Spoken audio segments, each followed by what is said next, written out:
Legisladores republicanos están buscando apoyar a las personas que recibieron una cirugía de transición de género cuando eran menores de edad y que tengan la necesidad de demandar a los médicos que les practicaron dichas cirugías. Luego hablaremos cómo Biden le da la espalda a los demócratas que piden que se amplíe la Corte Suprema después de la anulación de Roe vs. Wade. Para finalizar, les contamos cómo algunos estados se abren camino en sus nuevas políticas pro vida. Sin duda, una gran victoria para el movimiento. Hoy es lunes 27 de junio y estas son las noticias que tenemos para ti. Si eres de los que buscan la verdad, has llegado al lugar correcto. Esto es Factor Sorpresa. Comenzamos. Legisladores republicanos buscan apoyar a las personas que recibieron una cirugía de transición de género cuando eran menores de edad y que tienen una necesidad de demandar a los médicos que les practicaron dichas cirugías. En un comunicado de prensa del 23 de junio por parte del senador de Florida, Marco Rubio, a través de una legislación llamada Ley de Protección de Menores contra la Negligencia Médica, propuesta por el grupo de legisladores, estaría permitiendo a las personas que, siendo menores de edad, recibieron este tipo de cirugías de transición.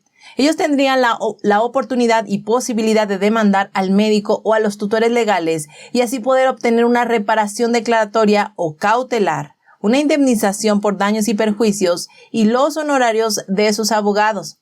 Esta legislación no solo apoya a las personas que recibieron una cirugía de transición, sino que también estaría protegiendo a los médicos, ya que propone la prohibición de que los fondos federales vayan a los estados que obligan a los médicos a realizar dichos procedimientos, dejando en claro que la ley federal no puede interpretarse para obligar a los profesionales a ofrecer estos servicios.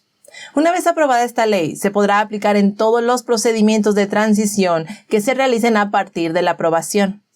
Tom Cotton, uno de los legisladores que presentó el proyecto de ley, dijo que este proyecto permitirá que los niños que crecen lamentando estos procedimientos puedan demandar por daños y perjuicios. Agregó que cualquier médico que realice estos procedimientos irresponsables en niños debe pagar. Por su parte, el representante Jim Banks de Indiana, quien lidera la legislación complementaria de la Cámara de Representantes, criticó a la administración Biden por publicar directrices que recomienden una cirugía irreversible y que altera la vida de los ciudadanos estadounidenses menores de edad, que son demasiado jóvenes incluso para solicitar un permiso de conducir. Afortunadamente, varios estados están tomando medidas contra los procedimientos de transición de género en los niños. Por ejemplo, Florida está tomando medidas para restringir la cobertura de Medicaid del estado para cirugías o sustancias transgénero para jóvenes. O como en Alabama, donde la gobernadora Kay Ivey promulgó una ley que prohíbe los llamados medicamentos u hormonas que bloquean la pubertad en los menores. La ley también prohíbe a los profesores hablar de temas de orientación e identidad sexual en la escuela. Estaremos muy atentos para ver cómo avanza este proyecto de ley. Definitivamente un paso en una muy buena dirección. Te recuerdo que ya tenemos activo nuestro podcast. Al unirte a él podrás escucharnos desde donde decidas. El link lo encontrarás en la cajita de descripción. Luego de que la Corte Suprema decidiera anular Roe vs. Wade el pasado viernes y esto trajera el descontento de muchos demócratas, ellos retoman la idea de que la Corte debería ampliarse con el fin de legitimar a la Corte, ya que, según algunos de los demócratas, tal es el caso de la senadora Elizabeth Warren, que en una entrevista para ABC News afirma que con la decisión de la Corte sobre Roe vs. Wade terminó por quemar lo último de legitimidad que tenía. Sin embargo, la Casa Blanca recientemente confirmó que Biden no apoya la oferta de sus compañeros de ampliar la Corte Suprema. Karine Jean-Pierre, la secretaria de prensa de la Casa Blanca, confirmó la posición de Biden durante una plática con los periodistas en el Air Force One. Ella dijo lo siguiente: "Me lo ha preguntado antes y creo que al propio presidente sobre la ampliación de la Corte es algo con lo que el presidente no está de acuerdo. Eso no es algo que él quiera hacer".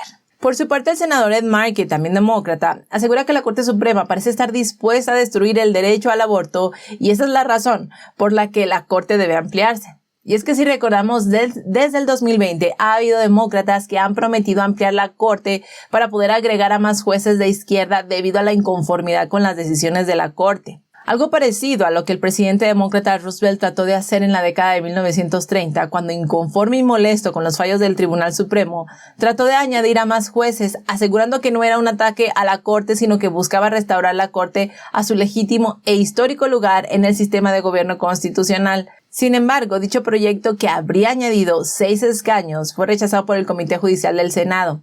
Ante esto, el comité escribió en un informe que el proyecto de ley era una invasión del Poder Judicial como nunca antes se había intentado en el país.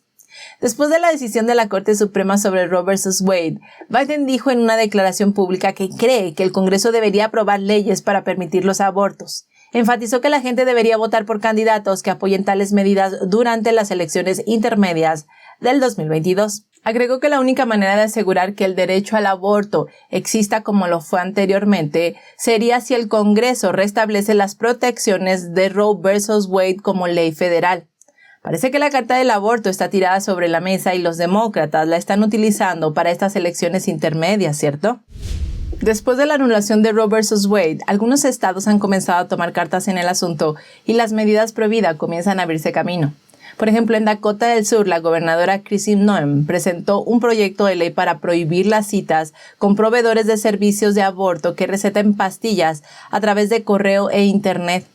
En una entrevista para CBS, Noem habló sobre esto y dijo lo siguiente: "Son procedimientos médicos muy peligrosos. No creemos que deban estar disponibles porque es una situación peligrosa para un individuo sin estar supervisado clínicamente por un médico". Noem asegura que es importante que el país reconozca que cada vida es preciosa y que la decisión de la Corte sobre Roe pasa la autoridad a los estados donde los funcionarios electos tomarán esas decisiones y ahora Dakota del Sur las tomará.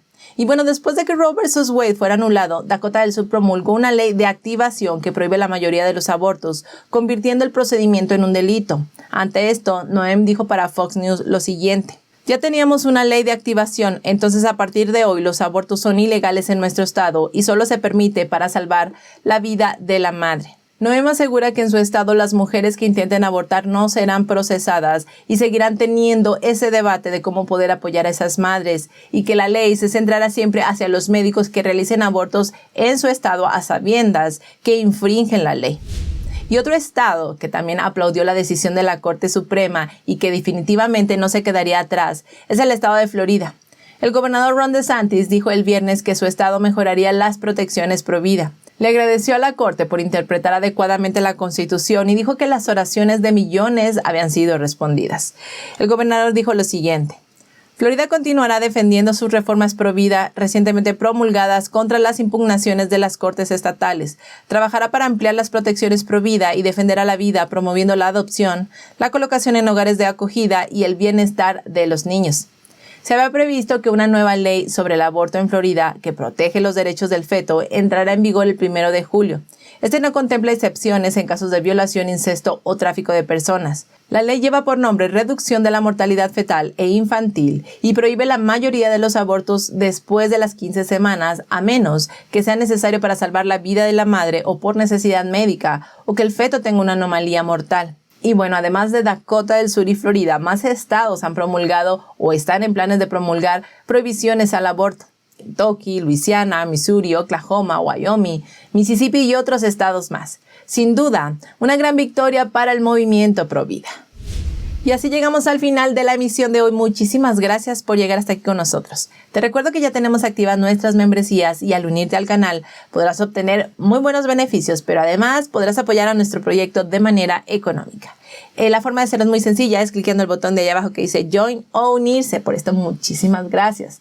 También te recuerdo que puedes unirte con nosotros a nuestra sala de chat en Telegram y seguirnos por YouMaker, la plataforma libre de censura. Los links, como de costumbre, en la cajita de descripción, a la par del link de donaciones. Por tu tiempo, por tu apoyo, por tu atención, muchísimas gracias y recuerda, sigamos en búsqueda de la verdad. Nos vemos mañana.